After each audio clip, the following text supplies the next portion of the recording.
Pokémon has become a huge part of my life. Ever since I was given Pokémon Blue and a Game Boy Advance as a kid, I've been hooked on the series. And then, out of love for the games, I started watching the Pokémon anime series. And I haven't stopped since.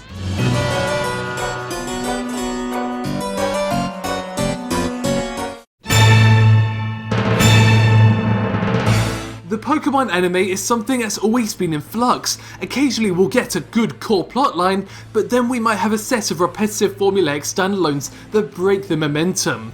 The season of Pokémon most will be familiar with is Indigo Plateau, the first season where we first witness Ash and his friends travel the Kanto region with the dream of becoming a Pokémon master. And that season still holds up. Indigo Plateau was unique in its ability to go completely off the rails with episodes like Island of the Giant Pokémon and Tentacool and Tentacruel, as well as have these really strong character-driven stories involved in Bye Bye Butterfree and the final episode where Ash has to come to terms with losing the Pokémon League because of Charizard. It's that last moment that acts as a driving force for the rest of the franchise overall. It doesn't end with a "you did your best" moment, it ends with Professor Oak making sure Ash knows he fucked up. Orange Islands was brilliant and it offered a conclusion to the Charizard character arc with Ash redeeming himself in the Orange League. Master Quest was fantastic, offering a lovely little arc following a baby Lugia and the best tournament arc the series has ever seen, ending a rivalry with Gary and introducing Hoenn in the form of Harrison, a trainer using Pokemon that Ash had never seen before.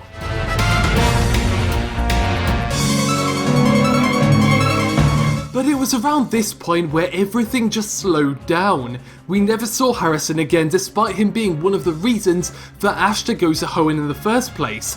We started getting more episodes that just felt like they were built from a series template.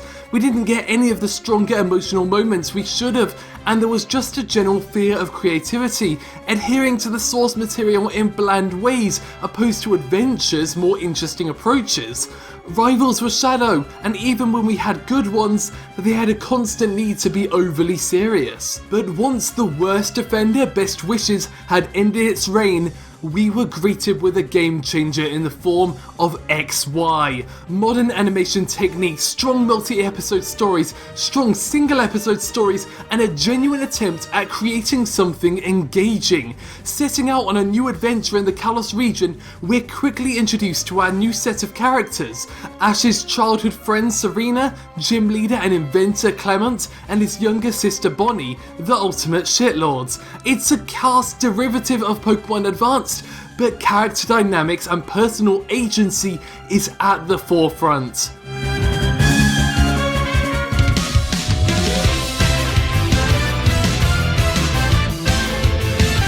In Pokémon XY, everyone is a main character, and it's confident enough to create very character-centric episodes rather than introducing us to stories that have little interest in contributing to a larger picture. Serena's Pokemon Showcase journey isn't just as important as Ash's gym battles, it's even more important. In one of the recent episodes, Ash even delays his gym battle so that they can travel to a different city so Serena can compete in this anime exclusive event. Characters feel far more personal, and it feels completely different from the previous entry where the best Iris moment was her getting on a train and fucking off to Johto. And that's the thing, watching Pokemon XY is an entirely different experience to earlier series, and the whole direction has completely flipped. Character designs have changed to portray them as being more mature, characters are less fleeting and can be expected to return, and then there's the 3D camera.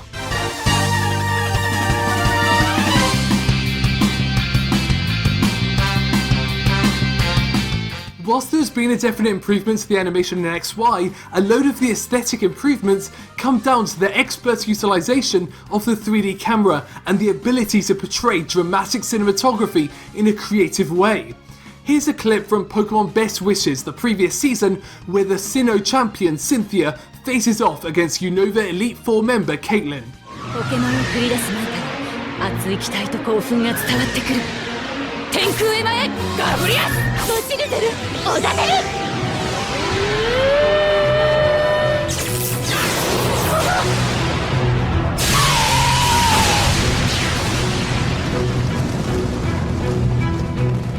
Now, I love this battle for two reasons. One, it's a cool example of animating with a focus on depth, an ideology that was turned up to 11 in XY, and two, because Cynthia is the best girl of the Pokemon universe, case closed. But moving over to XY, and despite a severe lack of Cynthia, the use of 3D backgrounds allows for animation and cinematography that we've just never seen before in the Pokemon series.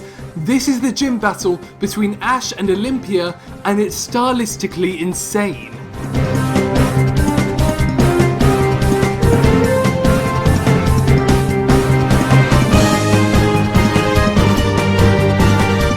There's a school of thought within anime critique that we must consider narrative and aesthetic presentation to be two separate beings, like they used to in those game magazines with graphics, gameplay, sound and all that. But that's a school I'd rather not attend, and animation can deliver narrative within itself and influence audience reaction. If this battle was static frames, dull motion and no cool cinematography, the narrative changes entirely and we'd be completely disconnected from our excited protagonists who are meant to be experiencing the most awesome battle of their lives. This is Pokemon Sakuga at its best, and I never thought I'd get to say those words in my life.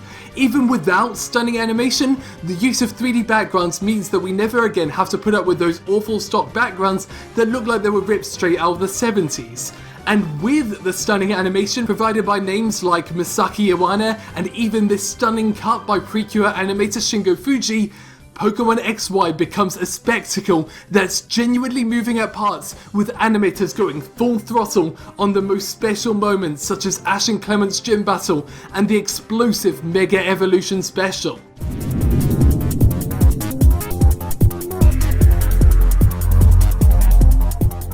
Pokemon XY has brought back a series that I've been watching out of obligation and turned it into something I can get excited enough to make a video about.